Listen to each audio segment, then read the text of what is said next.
Good morning, class 12. This is Pooja Rathi, your English teacher. Today we will continue our chapter lesson 4, the enemy, and open page number 37. We will continue from here. It is not true. In last stanza, I have told you that जो America जो सदाओ के जो servants हैं वो सोचते हैं कि शायद सदाओ और जो उनकी वाइफ है ना काफ़ी टाइम तक वो अमेरिका में रहे हैं, तो वो इस चीज़ को भूल गए हैं। शायद वो क्योंकि वो जापानी हैं, वो शायद इस चीज़ को भूल गए हैं कि वो जापानीज़ हैं, और वो ये सोचते हैं कि we like American, we American की तरह है। मतलब सदाओ और सदाओ की वाइफ जो हैना है वो अमेरिकन की तरह है। आगे देखते हैं। It is not true, Sadao said harshly. ये जो बातें हैं वो सदाओ की वाइफ ने सदाओ को आके बताई कि सर्वेंट्स का ऐसा मानना है, लेकिन सदाओ कहता है हार्शली, वो कहता है इट इज़ नॉट ट्रू, नहीं ये बिल्कुल गलत है, ये सही नहीं है। अमेरिकन्स आर एनिमीज, अमेरिकन हमारे दुश्मन हैं। But I have been train not to let a man die if I can help it. लेकिन मुझे इस तरह से ट्रेन किया गया है, यानी कि जो डॉक्टर्स को जो ट्रेनिंग दी जाती है वो ये बताया जाता है कि तुम्हें एक इंसान की लाइफ को बचाना है किसी भी तरह से। तो मुझे इस तरह की ट्रेनिंग मिली है कि मैं चाहे वो मेरा भले ही दुश्मन है, मुझे उसकी जान बचानी है, किसी को भी मरने नहीं देना है। The servants can not understand that, she said anxiously. शायद सर्वेंट्स हैं वो इस चीज़ को नहीं समझ सकते। शी सेड एंशियसली, वो कहती है कि शायद जो सर्वेंट्स हैं वो इस चीज़ को नहीं समझ रहे हैं। नो ही अग्रीड, वो भी ये कहता है हाँ बिल्कुल सही। Neither seemed able to say more and somehow the household drag on. Drag on means run, drag means घसीटना भी होता है, यहाँ पर मीनिंग है रन से। तो उनमें से किसी ने भी कुछ नहीं बोला, और बाकी और चीज़ें वो जो ऐसी चलती रही। The servants grow more watchful. अभी जो सर्वेंट्स थे वो बहुत ज़्यादा वॉचफुल हो गए, यानी कि उनकी नज़रें सदाओ और हैना पर ही रहती थी।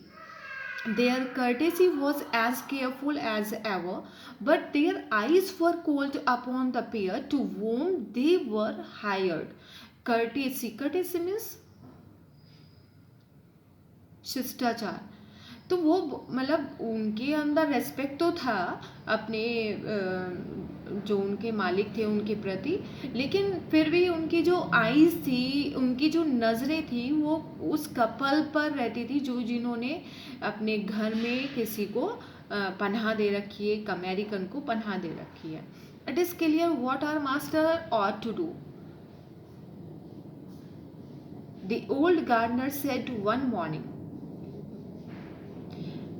ओल्ड गार्डनर ने वन मॉर्निंग में एक बार बोला, it is clear what our master, मतलब क्लियर है what our master ought to do, कि क्या करना चाहिए हमारे मालिक को। He had worked with flowers all his life. उसने काफ़ी अपनी लाइफ में कई सालों तक, काफ़ी लंबे टाइम तक उसने वर्क किया है as a gardener. And had been a specialize too in moss. Moss क्या होता है? मॉस एक प्लांट का नाम है, प्लांट होता है जो कि देखने में बहुत खूबसूरत लगता है। तो वो काफ़ी जो जो गार्डनर था वो बहुत ज़्यादा स्पेशलाइज था इन मॉस में, मतलब इस तरह की प्लांटिंग करने में बहुत ज़्यादा अच्छा था। For Sadao's father he had made one of the finest moss garden in Japan.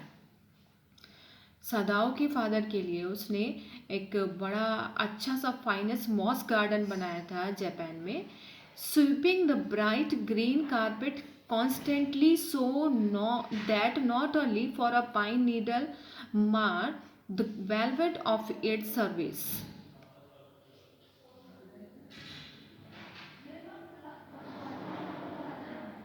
Sweeping the bright green carpet, मतलब वो इतने अच्छे से उसको शेप देता, जो मॉस ट्री था इतने अच्छे से शेप देता था वो, कि एक भी लीफ वो नीचे नहीं गिरने देते थे, मतलब वो बिल्कुल नीट एंड क्लीन रखते थे उसको।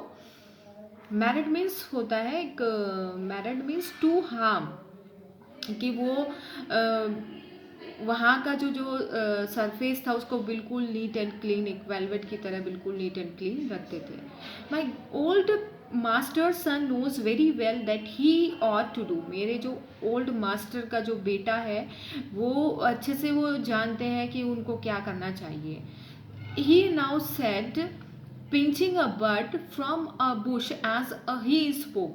अब एज ही सेड मतलब जैसे ही वो वहाँ पर जो बुश थी उसमें से बर्ड्स को निकालते हुए वो गार्डनर कहता है, when the man was so near death, why did he not let him bleed.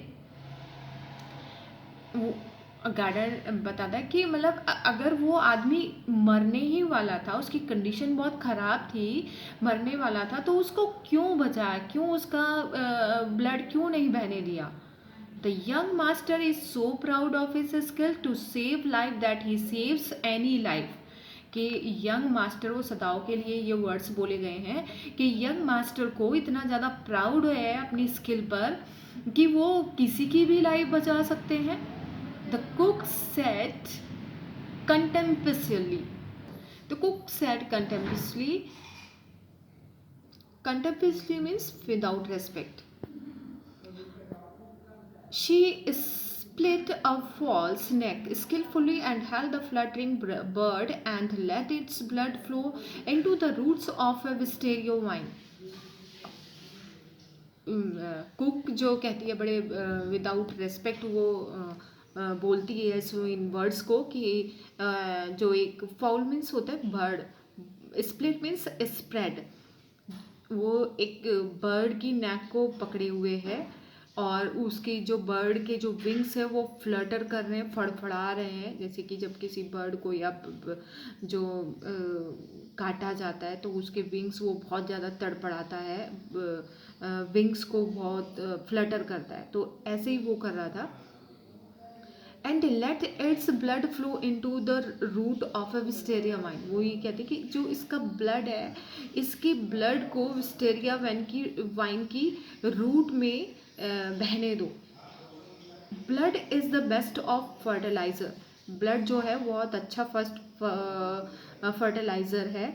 In the old gardener would not let her waste a drop it. और ओल्ड गार्डनर उसके एक ड्रॉप को भी वेस्ट नहीं होने देंगे.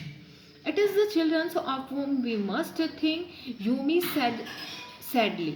What will be their fate if their father is condemned as a traitor? Traitor means देशद्रोह.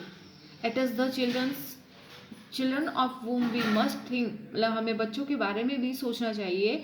Yumi कहती है, बड़े दुख के साथ में कहती है Yumi, what will be their fate. क्या होगा उनका फेट, क्या होगा उनका क्या होगा भाग्य अगर उनके फादर को एक देशद्रोह घोषित करके उनको उनकी निंदा की जाएगी, तो मतलब क्या इफेक्ट पड़ेगा उन बच्चों पर.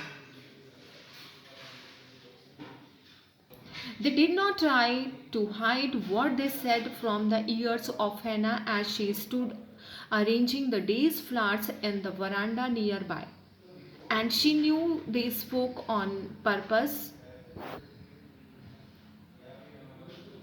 that she might hear.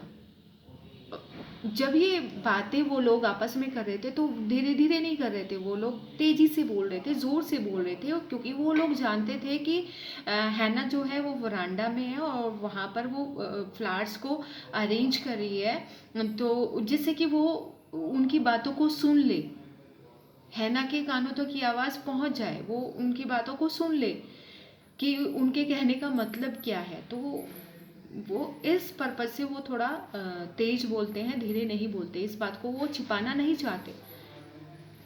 That they were right she knew too in most of her being, but there was another part of her which she herself could not understand.